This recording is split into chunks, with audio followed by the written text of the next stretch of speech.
Breaking news বন্ধুরা, গতকালকে রাত্রে আমেরিকা পুরা প্রস্তুত হয়েছিল ইরানের উপর হামলা করার জন্য। যাই হোক, যে কোনো কারণবশত হোক আমেরিকা হামলা করেনি। যাক, আলহামদুলিল্লাহ, এটি সবার জন্যই ভালো। আমরা কেউই যুদ্ধ চাইনি, যুদ্ধ চাই না কেউ। যুদ্ধ একটি যুদ্ধ সারা জীবনের কান্না এবং সারা বিশ্বের জন্য হুমকি। যাক, আমেরিকার প্রতি রিকোয়েস্ট, তারা যে ইরানের সাথে যুদ্ধ আর না করে। বন্ধুরা, তারা জানতে পেরেছে ইরানের হাতে এমন একটি অস্ত্র এসে পৌঁছেছে তাতে তাদের যুদ্ধ বিমান একটিও ফেরত যেতে পারবে না। ইরানের হাতে ভারী ভারী খুব অস্ত্র ইতিমধ্যে পৌঁছে গেছে, সেজন্য তারা হামলার প্রস্তুতি নিয়েও তারা হামলার করেনি। ব্রেকিং নিউজ, আমরা জানতে পাচ্ছেন থমথমে পরিস্থিতি পুরা গালফ অফ এডান থেকে শুরু করে হরমুজ প্রণালীর সামনে দিয়ে তারা সব দিকে তাদের যুদ্ধ জাহাজ এবং সাবমেরিন মোতায়েন করেছে।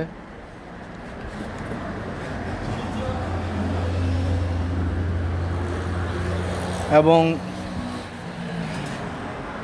যুদ্ধের একটা থমথম পরিস্থিতি।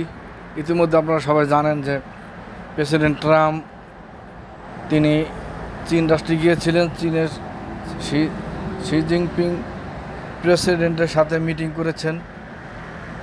তিনি না বলে দিয়েছেন যে কোনো প্রকার তারা আমেরিকাকে সাহায্য করতে পারবে না এবং তারা কোনো প্রকার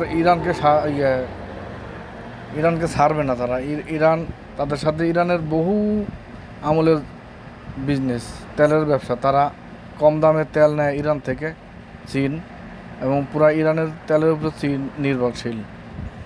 তাই কেউ চাইবে না ইচ্ছা করে তার দুধ দয়না গাইডারে মেরে ফেলতে কেউ চাইবে না।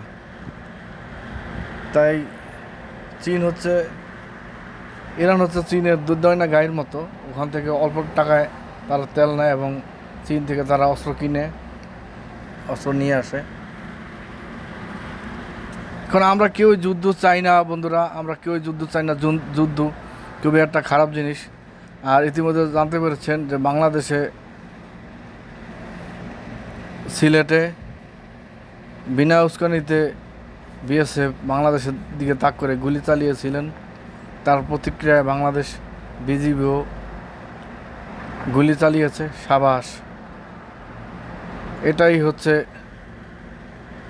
আসল রাজনীতি। কেন ভারত আমাদের থেকে বড় হতে পারে, কিন্তু তাই বলে আমরা তাদের ভয় পাবো কেন?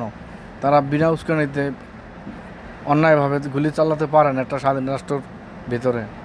তারা বাংলাদেশের বহুত মানুষকে অমানবিক নির্যাতন করে মেরে ফেলছে।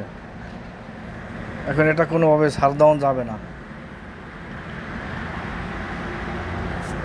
বন্ধুরা, যাই হোক, আবার চীন, ইরান এবং আমেরিকার যুদ্ধের খবরে আবার ফিরে আসছি। এখানে যাই হোক, যুদ্ধ এখন আপাতত বন্ধ আছে।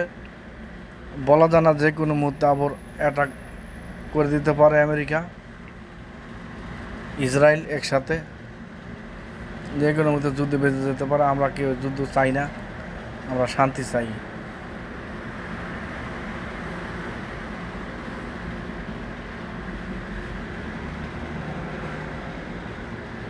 তাই বন্ধুরা, আজকের মতো বিদায় নিচ্ছি।